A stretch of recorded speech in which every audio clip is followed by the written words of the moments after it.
కమిట్మెంట్తో ఈ హై స్కూల్లో పనిచేస్తున్నప్పటికీ తల్లిదండ్రుల్లో, గ్రామస్తుల్లో ఇక్కడ ఉండాల్సినటువంటి స్ట్రెంగ్త్ కంటే ఇంకా మెరుగైనటువంటి విద్య ప్రైవేటు పాఠశాలల్లో దొరుకుతుందనేటువంటి ఆలోచనతో ఇక్కడి నుంచి అల్లూరుకో, మోపూరుకో, నెల్లూరుకో పరుగులు తీస్తున్నారు మా గ్రామం నుంచి. అందుకే అందరితో, పెద్దలతో, ఉపాధ్యాయులతో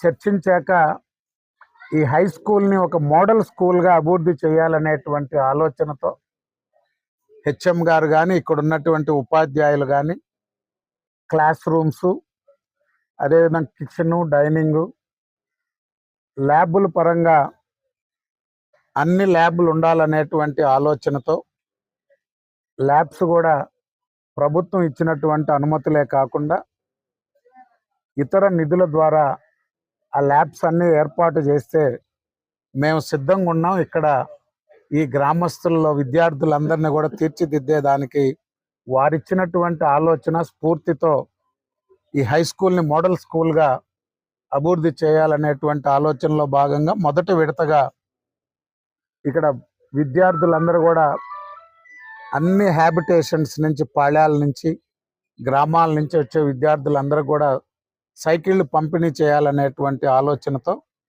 422 మంది విద్యార్థులకి సైకిళ్ళు పంపిణీ కార్యక్రమం తీసుకున్నాం.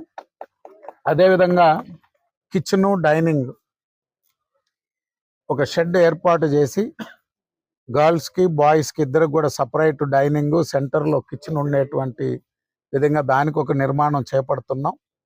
అది కూడా మా మిత్రుడు హరి శ్రీనివాస్ అని వాళ్ళ తల్లిదండ్రుల పేరుతో దాన్ని నిర్మాణం చేస్తున్నారు. 27వ తారీఖున దాన్ని కూడా పనులు ప్రారంభించబోతున్నాం. అదేవిధంగా రాజ్యసభ సభ్యులు మస్తాన్ రావు గారు నిధుల నుంచి కంప్యూటర్ ల్యాబ్ కూడా ఇక్కడ నిధులు ఇచ్చారు. అది కూడా రెడీ అయింది. దాన్ని కూడా క్లాసులు జరుగుతూ ఉన్నాయి. వారు 25 లక్షల రూపాయలు ఎంపీ నిధుల నుంచి ఇచ్చారు.